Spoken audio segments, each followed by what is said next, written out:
And these are all things that come naturally once you have a practice, you have a mindfulness practice. So basically, when you are mindful, these are the kinds of decisions that you make versus the kinds of decisions that you make when you're not mindful. So if you're reactive, you make one set of decisions. If you're mindful, you make another. And these are, again, not, if you want clear, very, very clear strategies, we have a number of other workshops where we will share strategies, when to use them, we practice them together. This workshop is really about mindfulness and how to be mindful with your students in your classroom. But we are going to share some strategies in the next section. So here's a common problem that might happen, and some of you shared that this is already happening. A student's talking back to you, especially if that student is in front, if it's in front of other students, that's really going to trigger that fight, flight, or freeze response, right? Because you are in front of the whole class, you feel like you have to save face, right? That's definitely going to, you're not in a calm state by any stretch of the imagination. If you're mindful, you're going to breathe, you're going to be assessing the situation clearly. You're going to know that you can just speak to them privately in a second. You're not going to let it bother you because you can see things clearly. And you're in that calm state of mind. And then you're just going to continue teaching. So this student is talking back to you. They're trying to get attention. They're trying to look cool. Stop. I have teaching to do. I'll get back to you in a second. Continue teaching and get back to them. That's a calm state of mind. If you're not, and these are things that, by the way, I have done, you have done, probably everybody, every teacher has done, and when they're not at their best, but trying to win, punishing the student, trying to prove them wrong publicly so all the other students see that you're the one that's in charge. I know, but that's a weak state of mind. That's weak, right?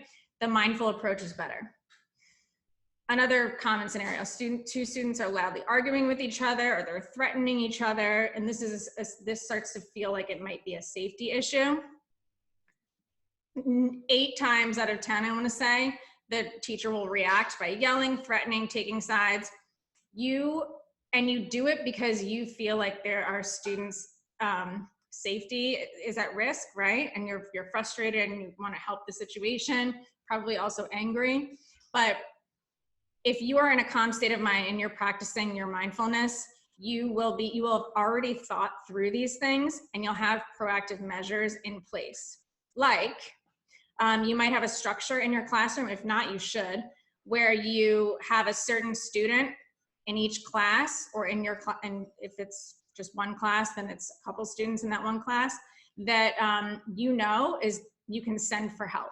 So if there's an emergency in your classroom, you can send that student and they know exactly what to do, right? That's something that you might have in place. Speaking to, if 2 students are arguing, both of their sides need to be heard. They're obviously really upset. So talking to each one of them individually, that's another thing that you can do. So these are just things, this is meant to show how different you are in the classroom when you are reacting versus being mindful. And they're very, very, very different.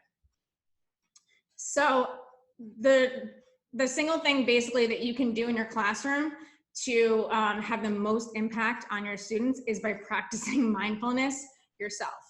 And this can involve meditation outside of the classroom, and also using strategies in the moment in the classroom that will help you to make better decisions.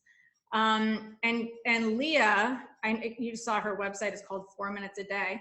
She promises that if you just devote literally 4 minutes every day to mindfulness, you will see your teaching practice improve.